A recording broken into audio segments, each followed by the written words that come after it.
Wow. Ben Whitman on the drums. Chris Bruce on guitar.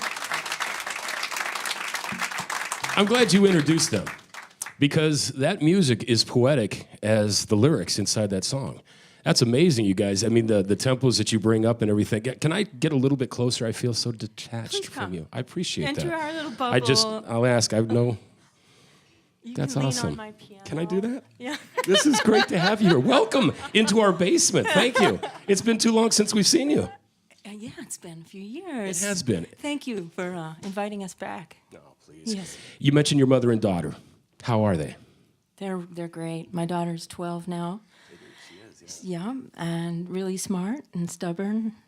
And she's so great. And I couldn't do it without my mother. You know, I couldn't even be back in my career without my mother. And that's beautiful. There have been very few female role models for me in this crazy music business because it just feels impossible sometimes to leave all that to be able to come and do it. But I'm able to make it work because there are 3 generations together in this. Yeah. That's fantastic. Yeah. Welcome to the roller coaster ride that is a preteen daughter, too. I know. Is she musical? She is. She's innately musical. I don't know if she's going to choose that. She loves animation, like Japanese anime and direction. I think she might be going into film or art or animation, somewhere in that. Yeah. Yeah, that's good, good, good. Being young, having Grammys, having the music in the top 10s, there's a lot I find out in this industry. There's outside influences that kind of drive your passions away from your true passions. Are you, at this stage of your career, able to challenge your true passions and find those and get to do whatever it is you want to do with those?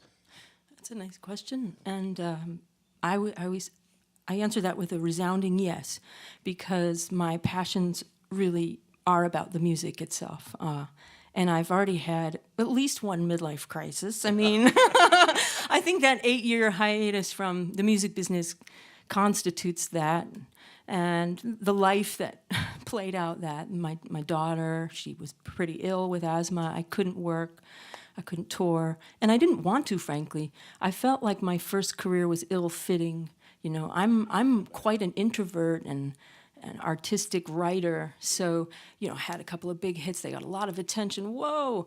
I'm grateful for it, but it just played out differently. Like Emmylou Harris said to me, Paula, it just happened too fast. I'm really lucky my career had a nice plateau, and it just happened, just hang in there. And she kind of helped me through that time, so I'm thankful to her for that.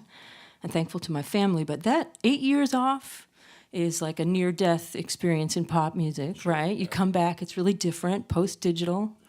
So what I come back to is, well, I'm a musician's musician. I'm not hawking perfume or a clothing line, using my music as a marketing campaign. I'm in this because I'm a certifiable music geek. I love this. And so I come back, I don't have a manager, I don't have a record label, I'm highly independent, and it's freedom for me. I feel like Lord Almighty, I'm free at last, you know?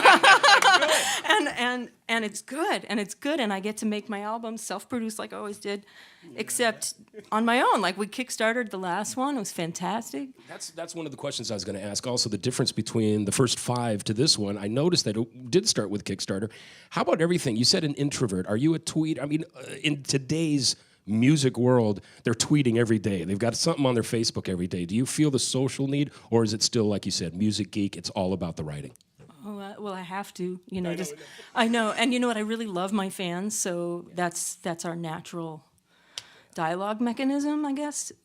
So I embrace that, but I'm not tweeting about, you know, what I'm making for dinner. Not usually. I'm just kind of. They do. Yeah. Look, yeah. Scrambled eggs in Nashville. Right. And that's okay. That's okay. It's good. And I was late to get on the train, honestly. I wish I had gotten on the train a little earlier with it. But, you know, we send, I do road reality pictures, like when we're schlepping all the gear in the elevator at the airport or backstage at the venues. I like my little road reality series.